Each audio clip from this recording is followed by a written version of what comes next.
Bon, on va peut-être commencer. Je pense que les personnes vont arriver peu à peu. On va arriver au fur et à mesure.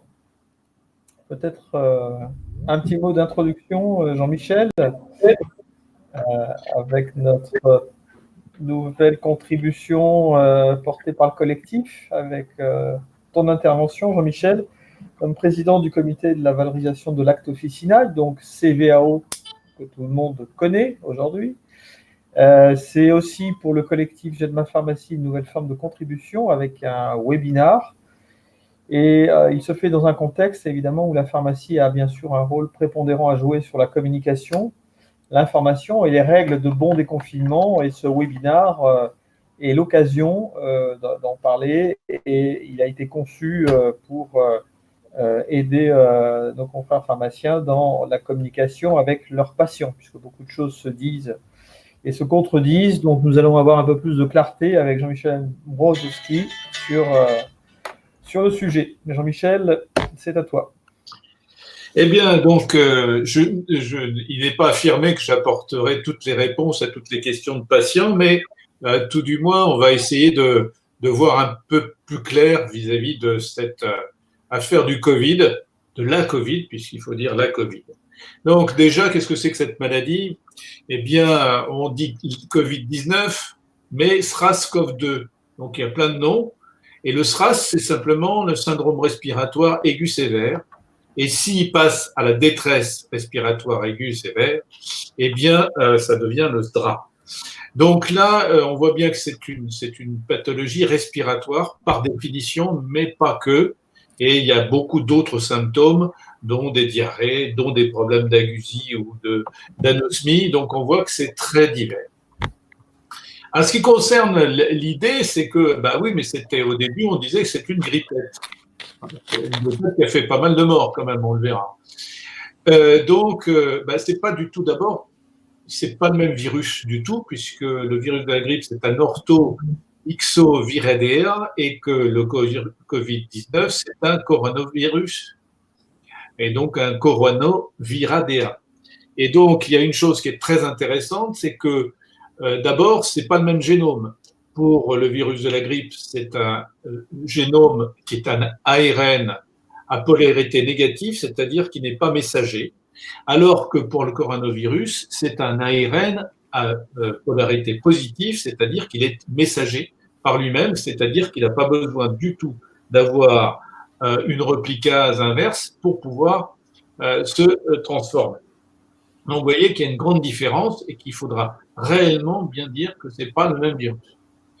Quand on regarde les statistiques de mortalité, mais de surmortalité, parce qu'il faut bien faire une différence entre la mortalité affectée réellement à la grippe ou au coronavirus, de la surmortalité, c'est-à-dire que pendant une période épidémique, eh bien, il y a une surmortalité qui ne peut s'expliquer, dont l'élément de corrélation est le plus probable, est la grippe.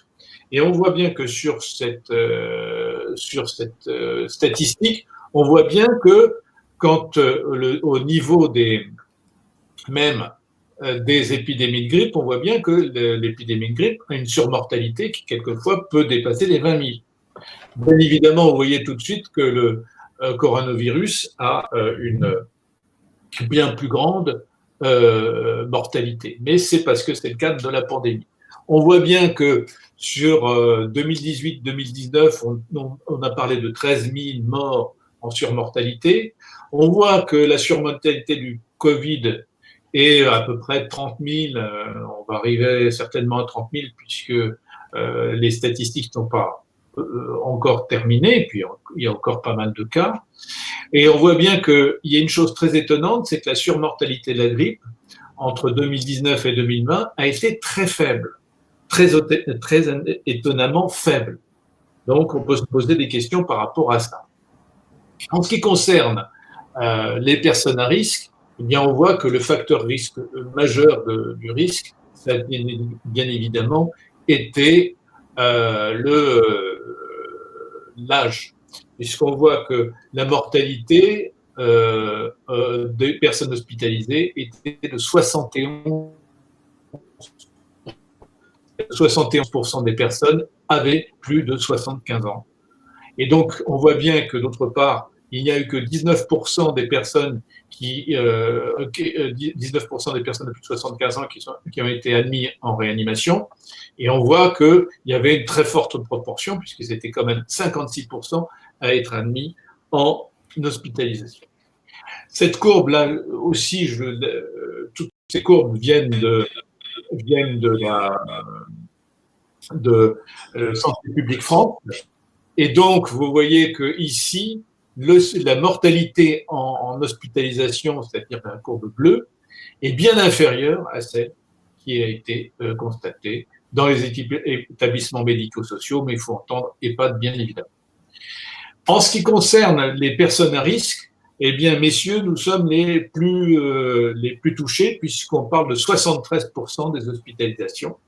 Puis vient des facteurs de risque qui sont l'obésité, dont on a beaucoup parlé. Et effectivement, ils représentent 32% des personnes qui ont été admises en réanimation et 27% des personnes qui ont décédé. L'hypertension artérielle a été aussi un facteur de risque majeur. Vous voyez que 36% des personnes en réanimation avaient une hypertension artérielle et qu'elle a été susceptible d'ailleurs de faire entraîner une surmortalité de 38%. En ce qui concerne les maladies, les comorbidités, vous voyez bien que le diabète, mais aussi toutes les pathologies cardiovasculaires sont extrêmement ont entraîné des décès de façon importante et des passages en réanimation. Et on voit bien que le diabète était un sujet majeur. Diabète, bien évidemment, quand les personnes n'étaient pas équilibrées, il y avait une augmentation du risque, bien évidemment. Alors, on a beaucoup parlé des modèles mathématiques. Et le modèle mathématique le plus simple, ce qu'on appelle le CIR, c'est simplement quoi? C'est simplement, j'ai 3 boîtes et je vais faire passer des personnes d'une boîte à l'autre. Et donc, je détermine des coefficients de passage. C'est tout, c'est à peu près tout. Ça, c'est le modèle de base. Bien évidemment, les modèles mathématiques ont été beaucoup plus performants avec un nombre de boîtes qui était multiplié, 6, 8. Et donc, simplement, c'était donc de déterminer les coefficients de passage. Et donc, bon, ils ont permis d'avoir une vision, une modélisation qui a été utile certainement pour imaginer ce qu'aurait pu donner une pandémie non confinée. Il existe aussi des modèles dits interactifs et aléatoires où on fait intervenir aussi le temps, on fait intervenir les R0, plein de coefficients et on peut voir l'évolution dans le temps d'une pathologie. Alors, vous voyez ici ce que ça donnait le modèle mathématique en Angleterre. Et vous voyez que la ligne rouge, c'est la ligne des capacités de réanimation. Vous voyez bien qu'en fin de compte, eh bien, elles étaient toutes dépassées. Mais c'était assez catastrophiste, puisqu'on voit bien que là, normalement, l'épidémie devait se finir en juillet. Donc, c'est pas tout à fait le cas en Angleterre, bien qu'il reste encore pas mal de cas en Angleterre. Alors, il y a eu un deuxième élément qu'il faut prendre en compte, ça a été les tests et la sérologie qui a beaucoup fait parler d'elle, bien évidemment. Alors, vous voyez RT-PCR, vous avez peut-être entendu plutôt de PCR que RT-PCR, et vous verrez, je vous parlerai de la différence entre le RT-PCR et le PCR. Et puis, il y a la notion de sérologie. Alors, ce qu'on peut voir, c'est que sur ces éléments, on peut voir que globalement, l'intérêt du PCR, ça se joue jusqu'à un peu plus que la 3e semaine. Alors que la détection des anticorps devient intéressante à partir de la 3e semaine. Donc, vous voyez qu'on est bien évidemment dans des choses totalement différentes et qu'une PCR trop tard ne sert plus à rien et que une détection de sérologique ne sert à rien si elle est faite trop tôt. Alors, pourquoi RT-PCR? Parce que bien évidemment, le PCR, c'est quoi? C'est simplement la replication d'un génome d'ADN plusieurs fois, et plus je replique, moins ça veut dire plus j'ai besoin de repliquer pour trouver un signal, moins il y a de génomes dans mon excréta, enfin, dans mon écouvillon. Alors, en fin de compte, c'est intéressant parce que la technique des PCR permet aussi de connaître la charge virale, puisque plus dans mon échantillon j'ai de traces de génome, moins j'aurai à le repliquer pour avoir un signal. Donc, vous voyez bien, RT, c'est reverse transcriptase, et le PCR est lié au fait que j'ai une polymérase et que cette polymérase permet de créer des copies autant qu'il est nécessaire de le faire. Alors, quels sont ces tests sérologiques? Alors, il faut bien faire une différence entre le test ELISA et les tests rapides. C'est pas du tout la même chose. Le test ELISA, bien évidemment, se fait sur des machines que l'on trouve dans des laboratoires d'analyse, bien évidemment, et pas celles qu'on va faire à l'officine. Et donc, pour l'ELISA, on part du sérum, donc ce qui fait une différence. Et donc, le test ELISA est le test le plus sérieux et le plus efficace, c'est le test de référence. Alors, on a beaucoup parlé des tests rapides, et donc la HS fait le distinguo entre trois tests.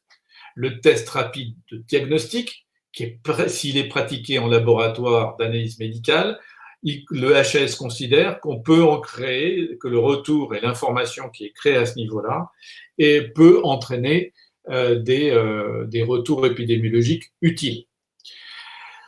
Le test rapide d'orientation diagnostique, le TROD que tous les pharmaciens connaissent, c'est simplement que c'est le même test, hein, ça ne va pas changer très, très différemment. Celui-ci, il est pratiqué par un professionnel de santé, donc ça peut être un médecin, une infirmière ou un pharmacien, dans un cadre protocolisé, donc on peut affirmer que le test a été fait dans de bonnes conditions. Mais la HS a considéré qu'elle n'avait pas de vertu épidémiologique.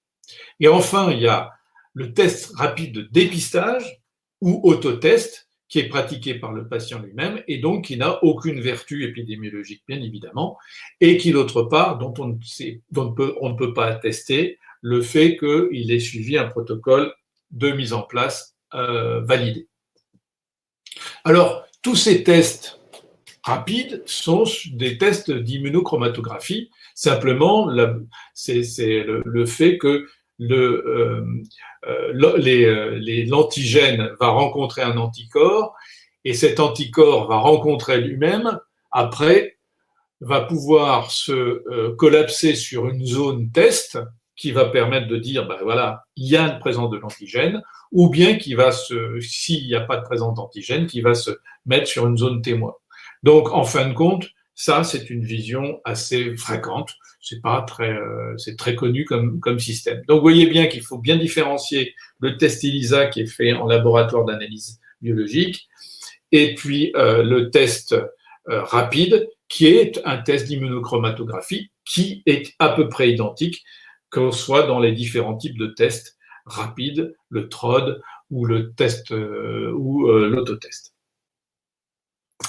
Alors, il y avait une question qui pouvait être posée par vos patients, c'est de dire, voilà, bah ouais, mais pourquoi ça se propage uniquement par voie aérienne? Parce que le virus est un virus enveloppé, c'est-à-dire que, bien évidemment, il a une enveloppe lipidique autour de lui, autour de sa capside, c'est-à-dire la capside, c'est des protéines plus le génome, et donc, ce qui le rend plus fragile, ce qui est une bonne nouvelle. C'est-à-dire qu'il a une très grande fragilité par rapport aux désinfectants, mais on sait bien qu'un des gestes barrières, c'est de se laver les mains ou de se passer du gel hydroalcoolique. Donc, il est très fragile, un désinfectant. Le virus nu, quand il n'y a pas de membrane, lui est beaucoup moins fragile.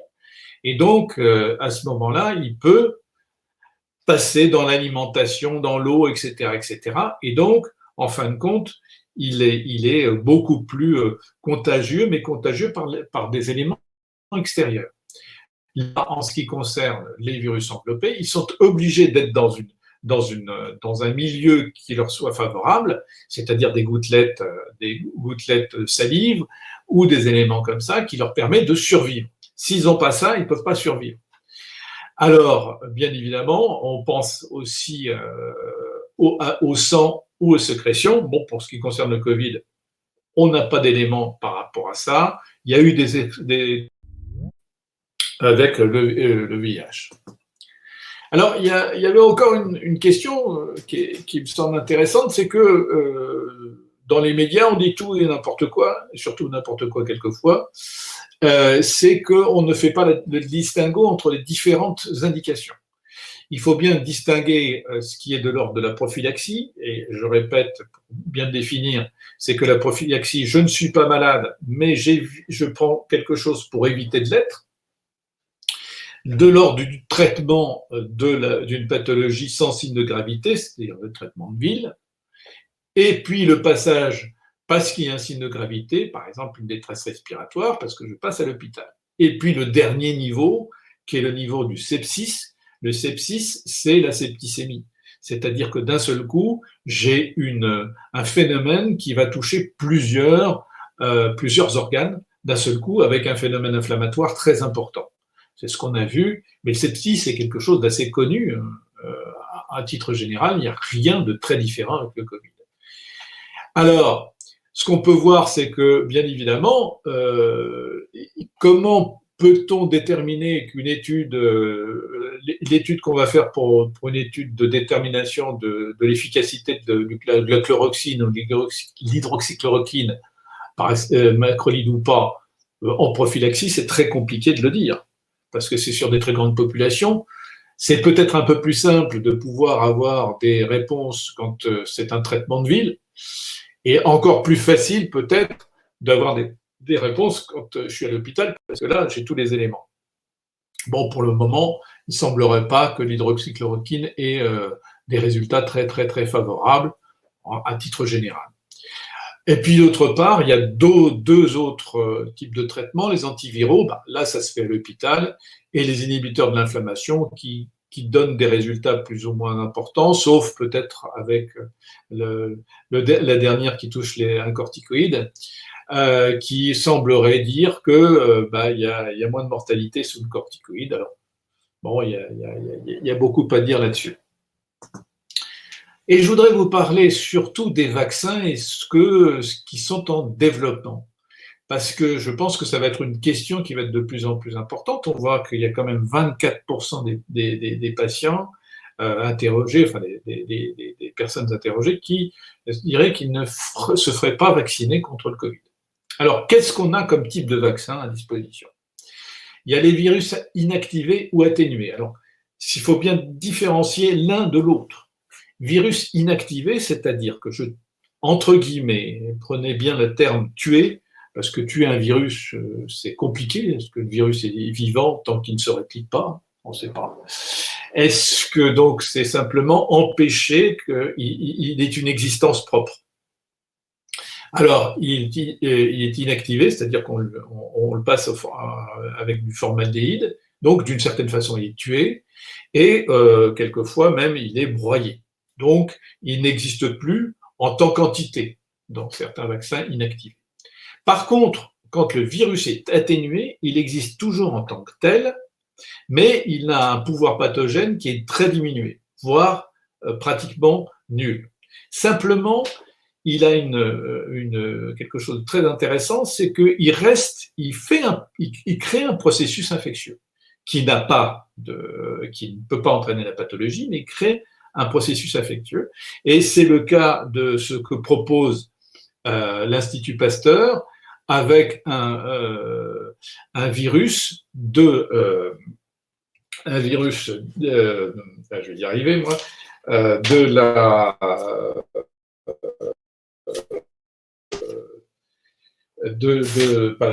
des oreillons qui va être modifié, dont le génome est modifié pour pouvoir créer un antigène qui sera sans doute, et ça c'est la deuxième version, une protéine qui est la protéine Spike S, que l'on peut reproduire en biotechnologie. Donc, vous voyez bien qu'il y a une petite différence entre le premier type de vaccin dont je vous ai parlé, c'est-à-dire que j'ai un virus dans lequel je vais mettre l'ADN ou l'ARN de la protéine Spike pour que, une fois qu'il ait infecté une cellule, eh bien, il puisse produire l'antigène.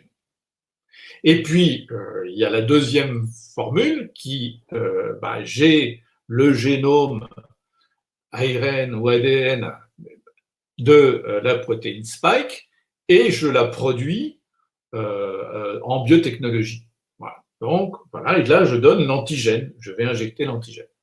Il y a une troisième possibilité, j'injecte des plasmines d'ADN ou de l'ARN directement.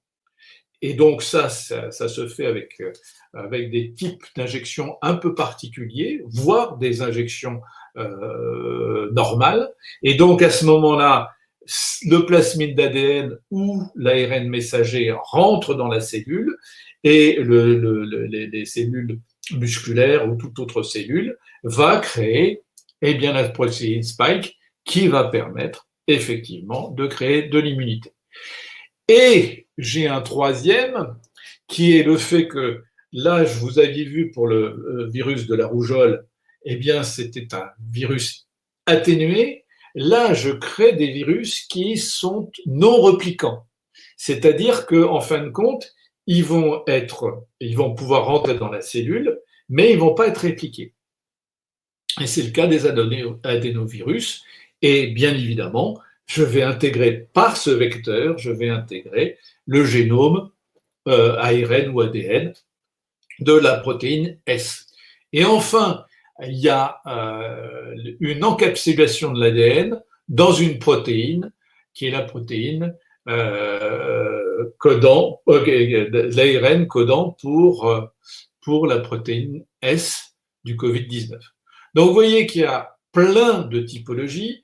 En ce qui concerne dans le virus non replicant, eh bien c'est le vaccin qui a été mis au point par les universités d'Oxford et qui va être développé et produit par AstraZeneca.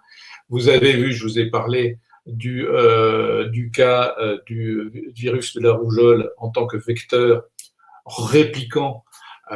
Et à ce moment-là, ça a été développé par l'Institut Pasteur, mis au point en biotechnologie par Thémis et produit et développé par MSD. Vous voyez bien qu'on n'est plus dans une structure qui fait le développement en totalité. On voit bien et puis tout ça est tout à fait mondial. Donc là, on est dans des changements de paradigme importants. Donc, les chiffres que je vous ai donnés, ce sont les chiffres qu'on peut obtenir sur l'OMS, qui parlait de 76 candidats vaccins. Alors, on va passer maintenant aux pathologies chroniques. Qu'est-ce qu'on peut dire? Bon, les contacts à risque. Il faut dire que tous, en règle générale, faire très attention aux milieux confinés, ça c'est clair, et que dans les milieux confinés, il est préférable vraiment de mettre le masque. Et on s'aperçoit que tout ce qui a permis d'avoir un rapprochement et que la distanciation était très utile. Les patients à risque et de comorbidité, je voudrais simplement rappeler une chose très importante, c'est la grossesse.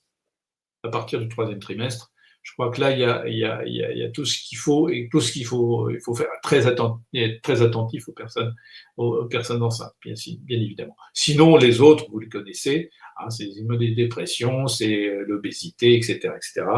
Et on voit mais il y a un message fondamental à dire, c'est la continuité des traitements, sauf exception.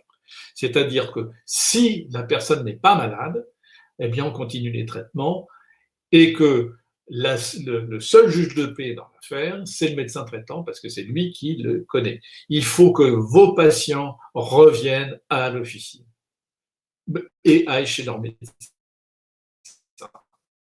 Absolument. Et c'est parce que c'est eux qui détermineront la marche à suivre. Et puis d'autre part, il y a un deuxième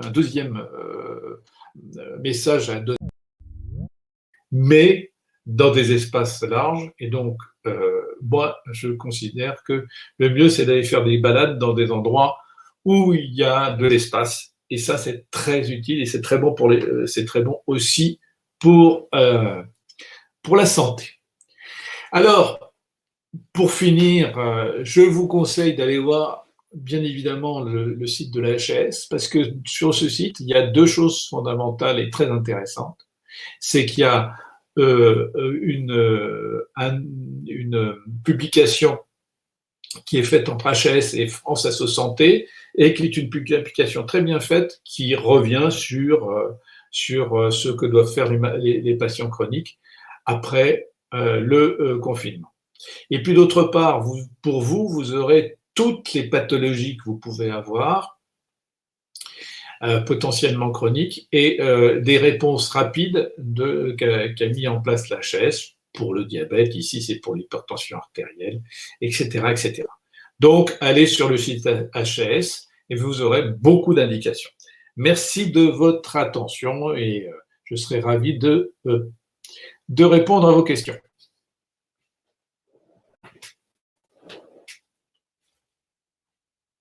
Alors Jean-Michel, merci. Alors vous avez la possibilité d'activer votre petit micro, donc en bas de votre photo, en bas à gauche. Vous avez activation ou pas du micro. Donc ce que je vous propose, c'est peut-être les poser du coup en live et de pouvoir activer votre micro, et quand la question est posée, refermer le micro pour éviter du parasitage au niveau audio. C'est toujours la première question. Oui, Jean-Michel, on a eu quelques questions également sur le chat qui étaient, alors je les regarde au fur et à mesure.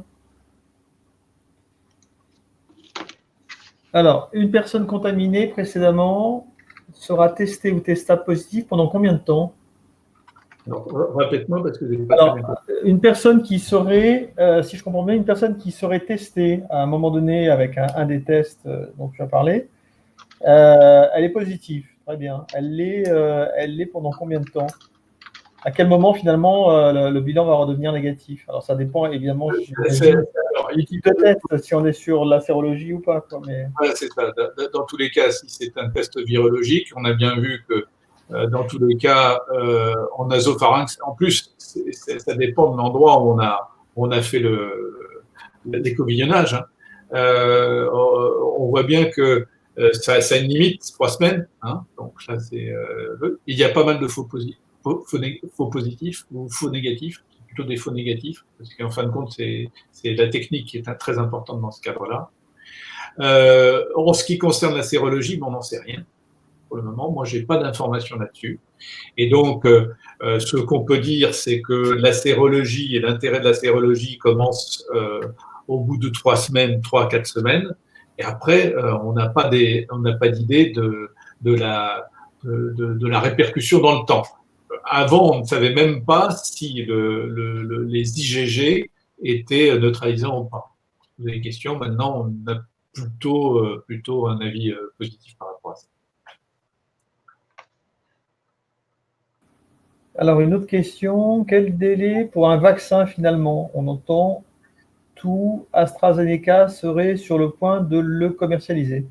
Alors, dans tous les cas, il y a ce qu'on peut dire, c'est que il y a un tout petit nombre qui a fait la phase 1, il y a un tout petit nombre qui est en phase 2, c'est-à-dire la phase où on va rechercher l'efficacité sur une cohorte de patients relative, et il y en a très peu qui sont en phase 3. Or, la phase 3, on a vu que c'était quand même des populations qui devaient être entre 10 000 et 1 000 personnes. C'est-à-dire que Moderna, par exemple, parle d'un test phase 3 de 30 000 personnes. 30 000. C'est quand même pas n'importe quoi. C'est un gros sujet, quoi, 30 000 personnes. Donc, c'est une grosse cohorte. Donc, il me semble que là, après, faire un vaccin, ça veut dire que je vais toucher des personnes qui sont saines et je n'ai pas à leur donner la maladie. Donc, il faut que je m'assure sur des grandes cohortes que même si j'ai 0,01% d'effets indésirables mortels, par exemple, eh bien, que je m'assure que sur sur la cohorte que j'ai mis en place, ben, il n'y en aura pas. C'est-à-dire qu'il faut qu'il y ait une représentativité du nombre de patients. Donc, ça va demander du temps. Et moi, je pense que, bon, après, il y a des effets d'annonce aussi. Hein, mais on voit bien que, par exemple, le vaccin de l'Institut Pasteur est un peu en retard par rapport à celui de Moderna ou celui de. C'est une question d'investissement aussi, et puis surtout peut-être aussi d'une volonté d'avoir un dexaméthasone dont on vient de parler. Bah, simplement, si j'ai bien compris, en France, on l'utilise très, très couramment dans des cas de sepsis, hein, donc quand on arrive dans des cas quand même assez de grande gravité. Comme en France, ça c'est en Angleterre, mais comme en France, on utilise déjà la dexaméthasone, on voit qu'en fin de compte, la mortalité qu'on a constatée à l'hôpital, en France, eh bien, les Anglais arrivent à la même chose en découvrant la dexaméthasone d'une certaine façon. Alors, les traitements, prophylaxie, bah, on a bien vu que l'hydroxychloroquine, bah, on se pose plein de questions. Moi, j'ai pas encore les réponses. Et en prophylaxie, moi, c'est aussi sur des très grandes populations, donc on peut pas se permettre de faire n'importe quoi. En ce qui concerne, je dirais que les traitements hospitaliers sont un peu plus loin. Et on voit que les antiviraux, il y a le remdesivir qui a été testé, dont on a dit que c'était excellent, mais bon, maintenant on se pose plus de questions. Donc on est un peu sur les traitements, on est un peu dans le. Il y a plein de choses qui ont été testées, même des antipsychotiques. Bon, il faut attendre parce que c'est des traitements, des études longues. Hein. Bon, et puis il y a de moins en moins de patients aussi, donc ça pose aussi problème. Donc voilà. Et puis en ce qui concerne le vaccin, ça sera peut-être un peu plus facile de faire le vaccin. Et c'est pas le vaccin HIV parce que l'HIV est très complexe, très très complexe, puisque c'est un rétrovirus. Donc déjà, et puis il mute beaucoup. Alors que le coronavirus mute peu, parce qu'en fin de compte, c'est un virus ARN dit très mutant. Or là, il a sa polymérase, c'est-à-dire ce qui permet de répliquer son ARN, est vérifié par une ribonucléase. Donc, ça implique qu'il y a peu de comment ça s'appelle, peu de mutations. Très bien. Alors, profitez aussi pour poser vos questions, si vous le voulez, par le chat. Hein. Donc, c'est en bas à gauche, vous avez la petite boîte de dialogue qui permet de faire. Et là, on a une question qui vient d'arriver. Bonjour Jean-Michel. Doit-on s'attendre à vacciner la population dès qu'il y aura un candidat validé? Alors, j'imagine que dans la question, c'est peut-être est-ce que les pharmaciens seront candidats à vacciner les populations?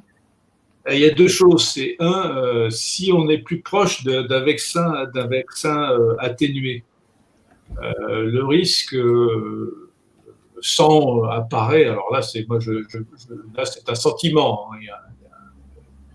C'est pas validé. Hein, c'est pas NF électricité. Hein, on ne fait pas ça à NFT. Mais que là, il y a plutôt, on est plutôt sur un vaccin qui ne serait sous prescription et qui serait plutôt. Et je pense qu'au début, on fera la vaccination puisqu'on n'a pas on n'aura pas beaucoup de recul épidémiologique. Je pense qu'on limitera la vaccination à des prescripteurs, hein, ça c'est des médecins, me semble-t-il. Après, il faut voir aussi que on va devoir, si tant est qu'on puisse avoir le vaccin, on va devoir vacciner énormément de monde. Mais peut-être qu'au début, ça sera peut-être en plusieurs temps. C'est possible, c'est une hypothèse qu'on peut envisager. Et puis d'autre part, il y a des vaccins qui ne nécessiteront pas de rappel et puis des vaccins qui nécessiteront au moins un rappel. C'est le cas de Moderna, par exemple, il parle plutôt d'un rappel. Tous les vaccins les vaccins atténués sont beaucoup plus efficaces que les vaccins non atténués ou les autres vaccins parce que ils peuvent entraîner dans le cas par exemple du virus des oreillons, ils peuvent entraîner une immunité humorale et une immunité cellulaire, donc ce qui double les chances. Mais pour le moment, après, ça va déterminer est-ce qu'on va faire la stratégie Bachelot ou est-ce qu'on va faire une stratégie plus ouverte à tous les vaccinateurs possibles. Alors, ce qui a effectivement changé depuis la stratégie de Roselyne Bachelot, c'est que aujourd'hui, de nombreux pharmaciens ont été formés pour vacciner. Ce qui n'était pas le cas du temps de Roselyne, quand finalement il n'y avait pas de possibilité de substitution vers d'autres choses. Et c'est vrai que le réseau des médecins est très saturé, voire des infirmières, donc du coup il n'y avait pas de solution de remplacement que organiser dans des gymnases des grandes campagnes de vaccination. Oui, mais il y avait aussi le fait que les médecins de ville avaient été mis de côté. Donc là, je pense que je pense pas qu'on ira dans le système Bachelot, c'est-à-dire très, très étatique, très, très militaire. Je pense que, mais peut-être que les pharmaciens ne seront pas en première ligne dès le début. Sauf si, mais bon, après c'est une vision politique, hein, c'est un choix politique. Merci beaucoup Jean-Michel. D'autres questions ou pas sur le chat? Alors, nous avons une nouvelle question de notre ami Jean-Michel. Je ne sais pas si tu as répondu à la question que tu posais dans ta deuxième ou troisième slide, car j'ai été déconnecté. Pourquoi avons-nous assisté à une diminution du nombre de morts par la grippe cette année? Est-ce que nous avons assisté au système des vases communicants en ayant un transfert? C'est une bonne question. Merci de l'avoir posée, comme l'autre. Mais là, j'ai pas, on ne sait pas. Par contre, ce sera très intéressant de savoir pourquoi, d'un seul coup, on a eu une vaguelette. C'était une vaguelette épidémique avec la grippe. Ce qui sera très intéressant, c'est de savoir ce que, et déjà on se pose la question, ce que va être la campagne vaccinale pour la grippe et ce que sera l'épidémie de grippe cette année. Enfin, peut-être à l'automne, oui. Peut-être que le confinement a aussi joué un rôle dans l'épidémie. Non, ça s'est fait avant. Ça a été en décembre. Xavier, tu sais que c'est bien plutôt l'épidémie de grippe, c'est novembre, fin novembre, décembre, janvier. Quoi. Donc, là, et on est rentré vraiment dans le dur. Certainement, il y avait déjà des cas en janvier, hein, Corano.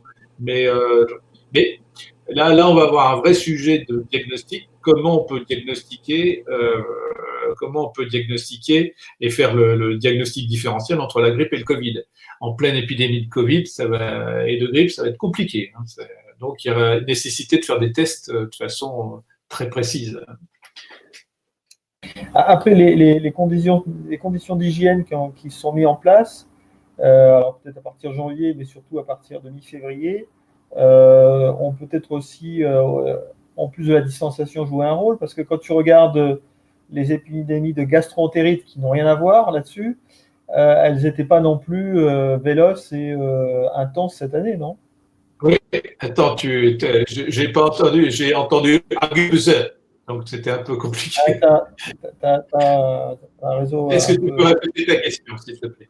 Oui, je disais que les conditions également d'hygiène peut-être qui ont été améliorées dans la population, puis par la suite de distanciation, mais alors évidemment plus tard dans le temps, ont peut-être aussi contribué. Alors, on parlait de la grippe, mais il y a d'autres choses qui arrivent comme la gastro-entérite, et effectivement, on a vu beaucoup moins de gastro-entérite cette année. Donc là, il n'y avait pas de confusion avec la grippe ou le Covid, mais on était bien dans une démarche peut-être où les gens étaient plus vigilants sur les conditions de base d'hygiène. Eh ben, moi, je crois, il y a une chose qui me semble très intéressante qui permet de faire une perspective, de donner une perspective. C'est-à-dire que là, moi, je me souviens d'avoir fait une formation sur la vaccination antigrippale et de dire aux personnes qui étaient là, pourquoi pendant les périodes d'épidémie, on mettrait pas un masque, on mettrait pas du gel hydroalcoolique, etc., etc. Et j'avais pas, disons que la réponse de mes interlocuteurs était plutôt le ricanement plutôt qu'autre chose.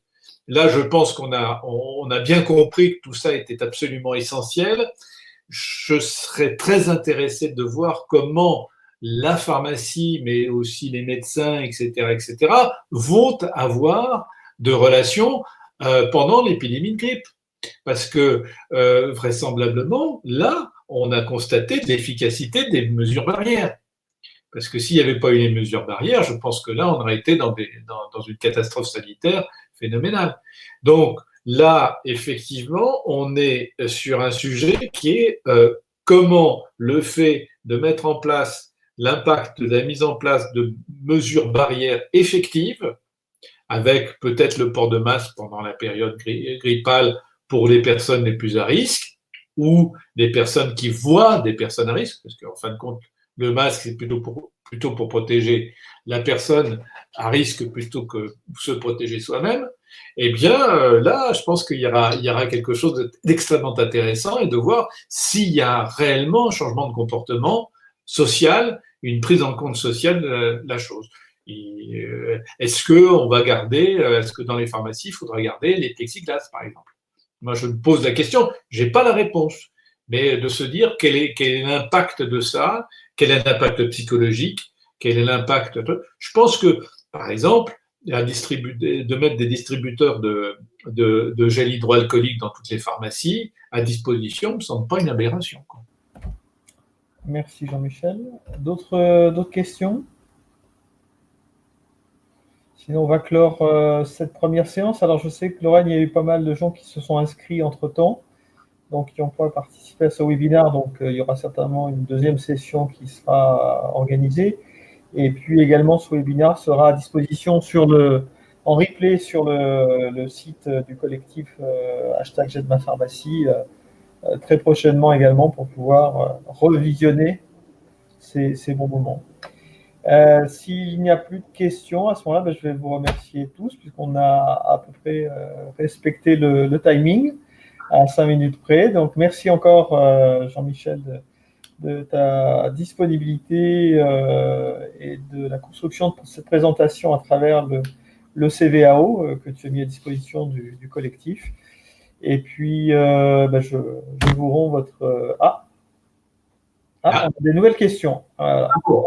Donc, Xavier, alors, pensez-vous que les changements mis en place pendant la crise auront des conséquences durables sur la manière d'exercer la pharmacie?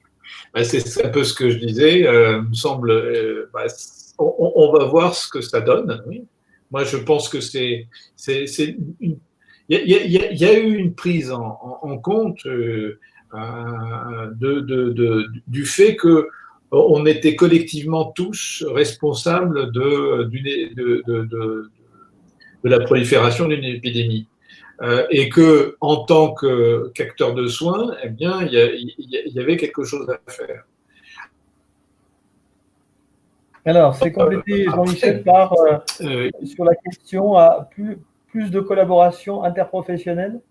Alors, je pense que c'est plus que pas du tout, mais c'est peut-être plus de collaboration interprofessionnelle, point d'interrogation. Il y a plus de collaboration. Plus de collaboration. Ben, c'est évident.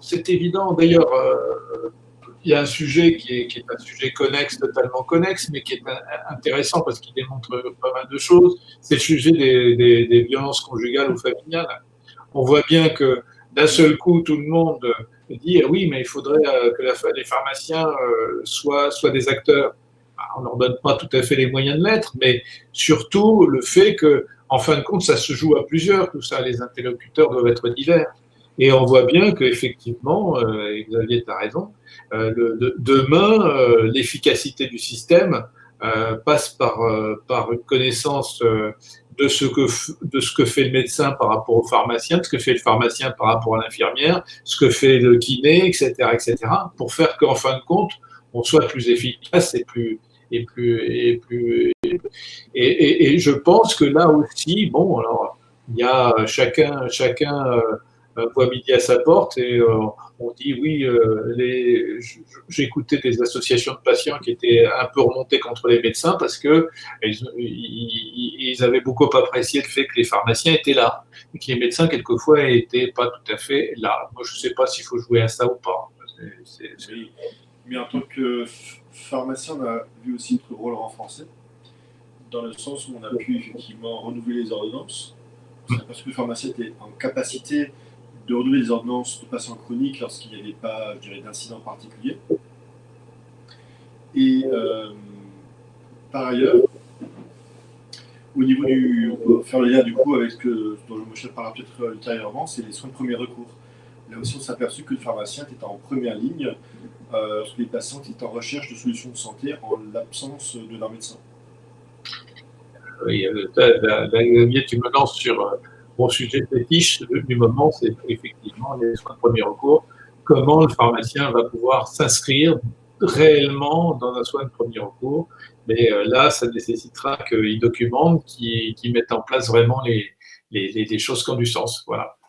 Oui, il faut rappeler ce que dit Xavier, c'est qu'il y a quand même beaucoup de cabinets de médecins qui ont fermé quand même, hein, qui ont baissé le rideau, spécialistes plus particulièrement, et donc du coup, effectivement, les patients se sont retrouvés un petit peu, entre guillemets, à l'abandon, avant que se mettent en place des organisations à travers des structures de cliniques, etc., de centres d'appel pour prendre en tout cas les urgences dans différents sujets. Et on le voit notamment, on va peut-être le voir dans des pathologies lourdes type cancer, qu'on a pris du retard dans un certain nombre de diagnostics, soit parce que le médecin n'était pas forcément disponible, soit parce que le patient craignait aussi de sortir, quoi. Et c'est vrai que du coup, la pharmacie est certainement un lieu de premier recours dans ces questions-réponses pour l'orienter à avoir la bonne conduite, non? Et il va y avoir des évolutions très, très importantes. Moi, je considère que aussi le fait que des personnes ne pouvaient plus sortir de chez elles et avaient besoin d'être livrées, et on a vu une explosion des livraisons, hein. Mais livrées, mais il faudra aussi s'assurer que la bonne utilisation du médicament et sans voir les personnes. Et comme le vieillissement de la population va être aussi un enjeu, il y a des choses importantes à comprendre, à mettre en place et à visualiser. Enfin, c'est tout à fait clair. Je pense qu'il va y avoir des évolutions fortes. Alors, après, on voit aussi bon, alors c'est vraiment le démarrage, hein. Il y a quelques expérimentations qui sont en train de se développer avec les cabines de télémédecine, mais finalement, entre la téléconsultation du médecin chez lui, ou la télémédecine dans une cabine chez le pharmacien, on voit certainement l'intérêt d'une cabine chez le pharmacien, c'est que d'abord, il y a quelqu'un de l'équipe qui peut aider le patient à prendre sa tension ou à répondre ou à l'aider à mieux comprendre les questions.